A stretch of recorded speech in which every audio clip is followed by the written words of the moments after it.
temos algumas pegadinhas no artigo 22 que eu quero já excluir da sua cabeça para que nós não tenhamos, tá, confusão na hora da prova, pessoal, tá certo? O que é que eu quero dizer para vocês? Muito bem, pegadinha de concurso. No artigo 22, inciso 1, diz que compete privativamente à União legislar sobre direito processual, enquanto o assunto procedimentos em matéria processual é de competência legislativa, tanto da União quanto dos Estados e do Distrito Federal, tá? Então, gente, o que é que acontece? Não confunda direito processual com procedimentos em matéria processual. Me explica, Léo, me explica. Gente, direito processual é legislar sobre petição, defesa, recurso, todas as matérias que dizem respeito ao direito das partes. O direito da parte autora, o direito da parte ré e todos os pressupostos processuais para se entrar com ação, para se recorrer. O que é procedimento em matéria processual? É a regulamentação de atos que não se destinam diretamente à concessão do serviço de prestação de justiça. Falei difícil e você não entendeu certamente. O que é que acontece, gente? Vamos lá. É a regulamentação de atos instrumentais ao processo. Não é legislar sobre a defesa, não é legislar sobre a acusação, enfim, sobre autor e os direitos do réu. É legislar, por exemplo, sobre o cumprimento de uma carta precatória. É legislar sobre a estrutura do tribunal, porque o tribunal é estadual. Então, o tribunal pode ter 3 turmas, pode ter 2 turmas, pode ter 4 turmas. Eu estou falando da própria organização do Estado, tá? Da Justiça do Estado. E eu estou falando também como é que essa Justiça do Estado vai cumprir uma carta precatória. Que diabo é isso mesmo, Léo?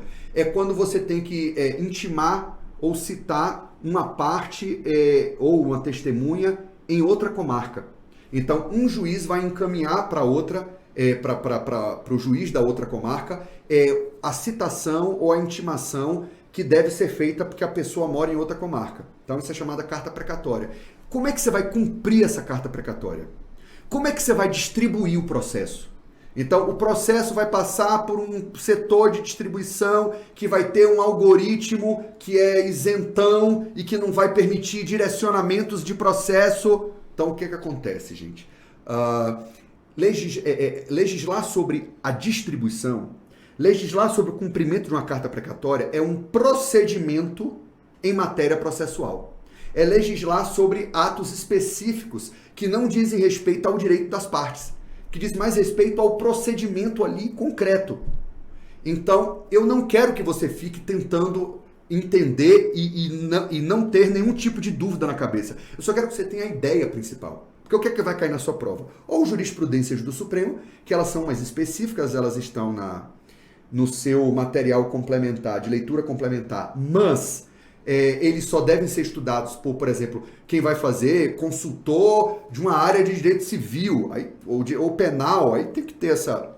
Mas de uma generalidade de concurso público, gente, não tem que saber essas jurisprudências mais jurídicas, mais específicas, a não ser que você esteja fazendo um cargo muito jurídico, né? Procurador, consultor na área de direito civil, na área de direito penal, aí aquelas jurisprudências que estão no meu material, que inclusive eu dividi, olha, isso aqui é mais para concurso jurídico, isso aqui é mais para uma coisa que alguém que precise muito disso aqui, tá?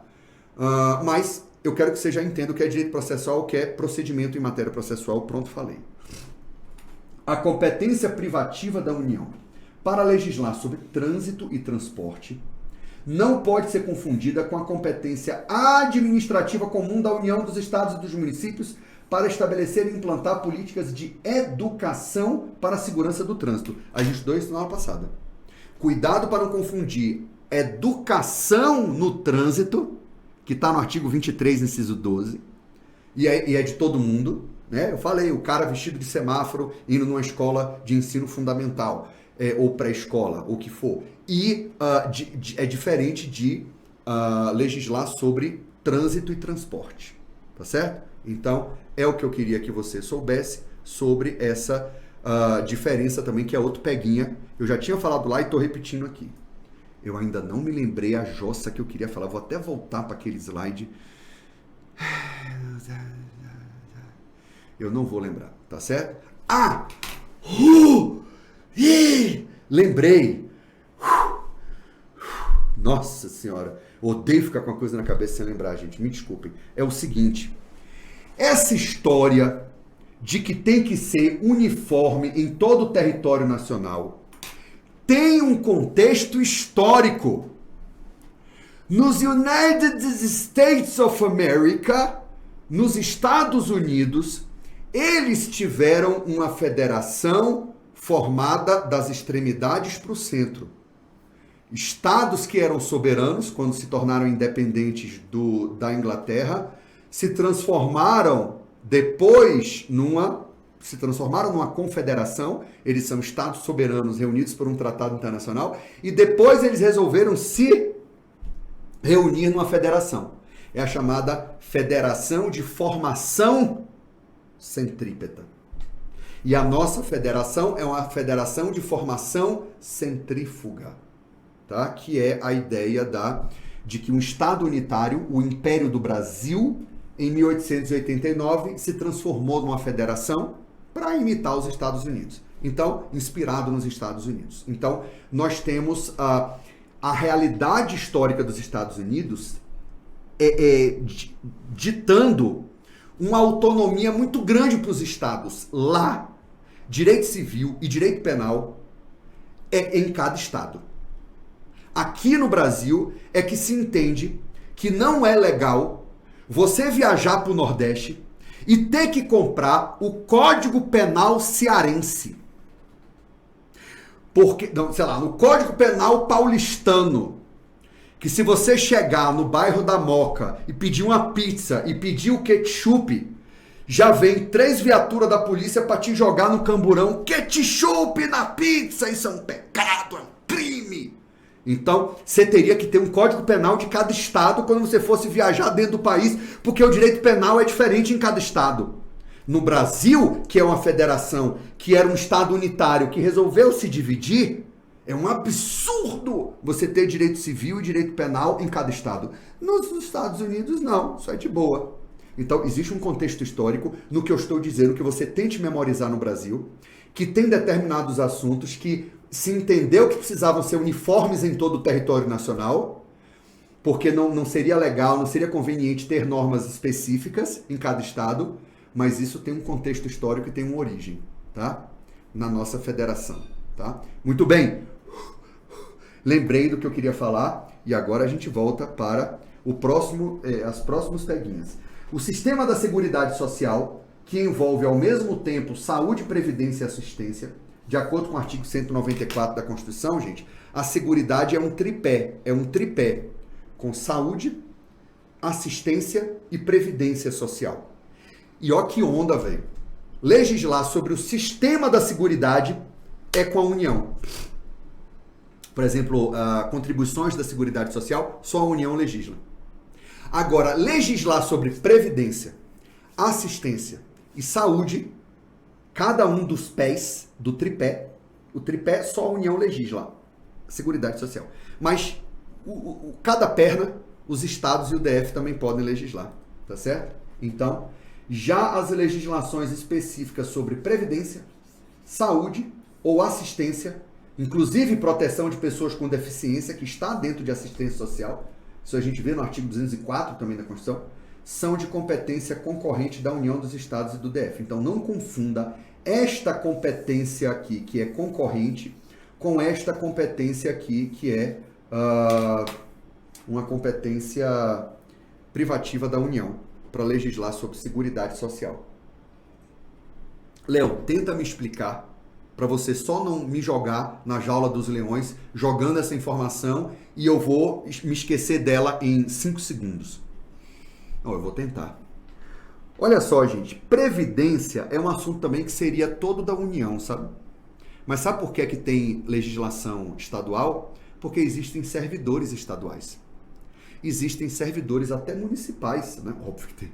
Mas eu poderia ter um sistema de previdência de um estado membro, Eu poderia ter um sistema de previdência próprio, é o RPPS, Regime Próprio de Previdência Social, RPPS, dos servidores daquela administração pública. Para legislar sobre aquele RPPS, eu posso ter uma lei municipal para o RPPS municipal. Eu posso ter uma lei estadual para o RPPS estadual.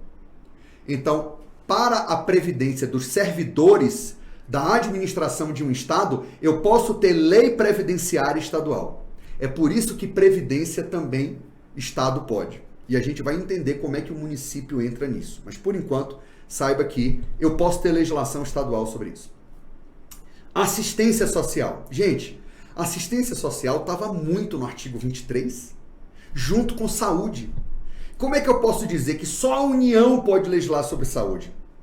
Saúde é um tema que está no artigo 24, que compete à União e aos estados legislar ao mesmo tempo.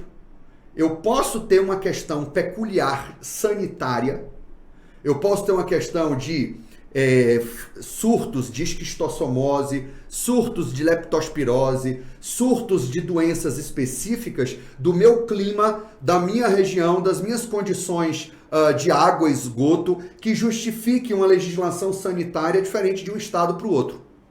E entendeu-se que saúde, assistência social, cuidar das pessoas em situação de insegurança social, idosos, grávidas, pessoas com deficiência, pessoas em situação de rua e por aí vai, tá certo? Então, as situações de insegurança social também têm um cunho social muito grande e permitem a legislação estadual também.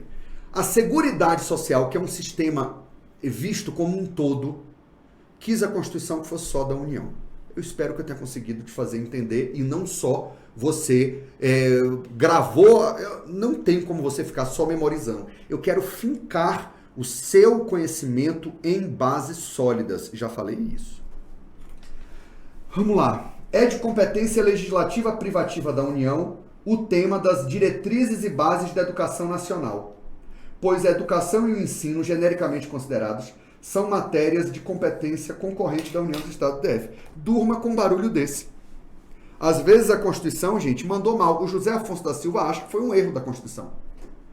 Se eu tenho no artigo 24 a ideia de que educação é um tema que a gente ainda vai estudar o artigo 24 na próxima aula, que as normas gerais são da União, as normas específicas são dos estados. Não precisava dizer que as diretrizes e bases da educação nacional são privativas da União.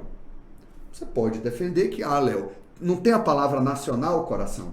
Não tem a palavra nacional? Você não me falou que nacional é para memorizar, que ou vai estar no 21 ou vai estar no 22, porque a gente já viu que eles têm muita associação entre si. Então, Léo, eu quero entender que diretriz e base da educação nacional, que é a famosa LDB, Lei de Diretrizes e Bases da Educação Nacional, LDB, ela é privativa da União. Mas outros aspectos de educação e ensino são concorrentes entre União, Estados e o Distrito Federal, que é o que a gente vai estudar no artigo 24. Você pode entender que a Constituição, the Constitution can do no wrong, a Constituição não erra. Não era assim que os absolutistas falavam? The king can do no wrong, o rei não erra. Então, the Constitution can do no wrong, a Constituição não erra. Eu queria dizer para vocês que, unfortunately, infelizmente a Constituição erra e às vezes erra, tristemente, tá certo? Então, a doutrina tem uma doutrina que diz que não precisava, há uma certa tautologia, ou pelo menos há um certo pleonasmo, uma certa repetição indevida. Então, mas, separe, legislar sobre educação e ensino está onde? Competência concorrente entre União, Estados e Distrito Federal. Diretriz e base da educação nacional, privativo da União. Na prática, isso dá confusão, mas memorize os dois. Muito bem. Vamos lá. Mais pegadinha de concurso. A Constituição não entrega todo o assunto licitação e contratação da administração pública para a União, gente. Mas apenas o estabelecimento de normas gerais. Ó que onda. Meus amigos, quando eu digo que no artigo 22 compete privativamente à União legislar sobre direito civil, foi que eu comecei falando. Tudo do direito civil é da União. Sobre direito penal, tudo do direito penal é da União. Sobre direito comercial, idem. Direito do trabalho, idem. Direito eleitoral, idem. Só que aí vem o inciso 27 e diz: normas gerais de licitação e contratação em todas as entidades da administração pública, direta e indireta. Bom, é que nem diretriz e base da educação nacional. O artigo 22, às vezes, ele entrega, e na maioria dos incisos, ele entrega todo o conteúdo para a União. E às vezes ele diz que é privativo da União as diretrizes e bases da educação nacional. Não é tudo, são só diretrizes. Licitações, não é tudo, são as normas gerais de licitação. Daí que a nova lei de licitações, a 14.133, e a antiga 8.666, elas tinham uma parte que vinculava todo mundo, que são as normas gerais de licitação, como, por exemplo, hipótese de dispensa, hipótese de inexigibilidade, tá? E os princípios da licitação são normas gerais, obrigatórias para todo mundo, e só a União pode legislar. Mas se eu te pergunto, é possível ter uma legislação estadual sobre licitação? Sobre normas específicas. Porque aquilo que tem nas leis federais de licitação e que não são consideradas normas gerais, aquilo só vale para a União. E para os estados e municípios, se não tiver lei estadual ou municipal, na ausência. Mas se tiver lei estadual ou municipal, prevalece a lei estadual ou municipal. E não a lei federal, que trata de normas específicas. Quando a gente estuda o começo de federação, e quando a gente fala de processo legislativo, eu faço essa diferença. Cuidado. Leis nacionais e leis federais. Leis nacionais valem para todas as entidades da federação. Leis federais só vale para... Bom, quando a gente olha para uma lei, todas elas se chamam lei federal. 8.112, lei federal número 8.112. 14.133, lei federal número... Todas se chamam federal. Mas na prática, em essência, algumas têm natureza nacional. Vale para todos os entes da federação. Alguns têm natureza federal. Só vale para a administração pública federal. A 14.133, em parte, é uma lei nacional. Porque, quanto às normas gerais, vale para todo mundo. Em parte, é uma lei só de natureza federal. Só vale para a administração federal no que tange normas específicas. Poxa, isso é tão importante, gente. Então, o que é que eu digo aqui? O que permite às demais entidades federativas dispor sobre questões específicas. Porque o que compete privativamente à União, gente, é normas gerais. Pode ler o artigo 22, inciso 27. Então, o que permite às demais entidades federativas dispor sobre questões específicas, desde que respeitadas as normas gerais federais.